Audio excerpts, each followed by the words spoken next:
Guys, makinig kayo. Kayo hanggat malakas pa, alagaan nyo ang sarili nyo. Huwag nyong abusuhin ang sarili nyo. Lahat ng puhunan natin ay yung katawan. Lahat nagagawa natin kapag meron tayong malakas na katawan. Normal lang na naghahabol. Kaya tayo nagsipag dahil kailangan natin magkapera, makaipon, at the same time, matupad natin yung mga pangarap natin. Pero hindi talaga pwedeng subsob. Kasi pag napuno or talagang sumobra na sa pagod, bibigay talaga yung katawan natin. At ang masama pa doon, bumigay na yung katawan mo, na doktor ka na ospital ka na isugod ka na ng paulit-ulit sa ospital, hindi ka pa nakakapag-ipon. Dapat talaga balance lang, sipag, and alagaan din natin yung sarili natin. Ako sa mga nakalipas na taon, sa mga nakakilala talaga sa akin, yes, talagang hindi ko masasabi talaga na hindi ko inaabuso ang katawan ko. Inaabuso ko talaga yung kalakasan ko. Pero wala naman akong pinagsisihan kasi lahat naman ng ginagawa ko is for my family. Para sa pamilya ko, para matupad ko yung mga pangarap ko. Kaya talagang sinipagan ko talaga sa buhay. Pero wala na sa ayos yun. Yung time na, alam mo yung dumating sa time na natutulog na ako, kunwari 10 PM na, natutulog na ako. Naisip ko, Sabado pala, Linggo kinabukasan, maraming customer pa ganun kasi maraming sumahod ng lingguhan. Babangon ako. Nagla-live selling ako ng 10 hanggang 1 o'clock, inabot pa minsan ng 2 AM. 2 AM, kasagsagang humihilik na yung mga tao. Doon talaga nasira yung katawan ko, doon talaga bumigay yung mga organs ko. Kasi matutulog ka na lang, ang mga organs natin bumibigay din talaga yan. Yes, bumibigay siya kapag sumobra na. Dapat yung liver natin at kidney natin kapag gabi na, hindi na siya magtatrabaho. Ang nangyari, after ko mag-live, umu-order pa kami sa Grab ng pagkain. Nagmamakdo pa kami, nagja-Jollibee pa kami. Dahil nagugutom ako uli. Dahil nga nagtatrabaho pa rin ako. So, natutulog ako, nabusog.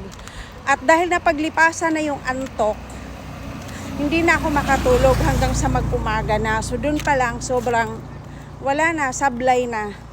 Sablay na yung katawan ko. Yun talaga yung pinaka natandaan ko na pang-aabuso. Pangalawa, sa kahabol ko na daily ako makakapag-live, ang ginagawa ko, pagka-shipping, daily shipping, pagka-uwi ko, live uli. Sa halip na magluluto ako ng healthy food, like gulay or masasarap na pagkain na healthy, yung talagang lutong bahay, ang ginagawa ko, pansit canton at itlog. Yun na lang. Oo, kumikita, pero unti-unting sinisira ko ang katawan ko. Yun yung nangyari sa akin. Kaya ngayon, kung mapapansin nyo, kahit gustong gusto ko mag-live, mga anak ko na mismo nagsabi na, Ma, huwag ka nang magpakapagod. I-rest mo na yung katawan mo. Marami pa akong items, kaya sobrang nanghinayang ako. Sarap pagpawisan. So, yun lang masasabi ko, alagaan nyo ang katawan nyo. Kumain kayo ng healthy food.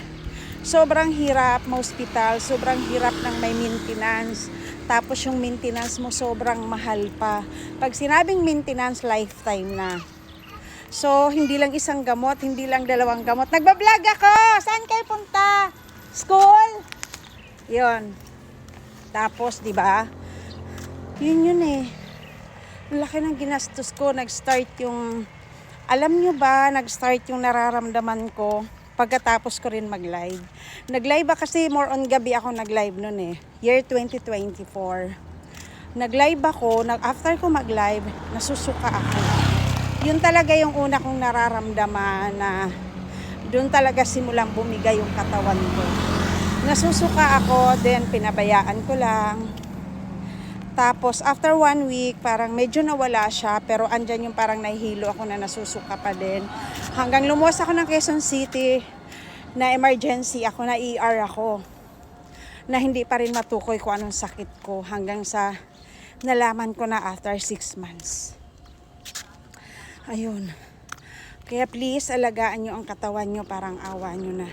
Huwag kayong abusado, lalo na yung maalak dyan. Mga kinakain nyo, mga unhealthy, mga instant, hindi maganda talaga. Yun lang guys. Sa susunod ko details yung mga bagay-bagay. Bye everyone! Ayan, malapit na yung bahay namin. Thank you sa inyong panonood.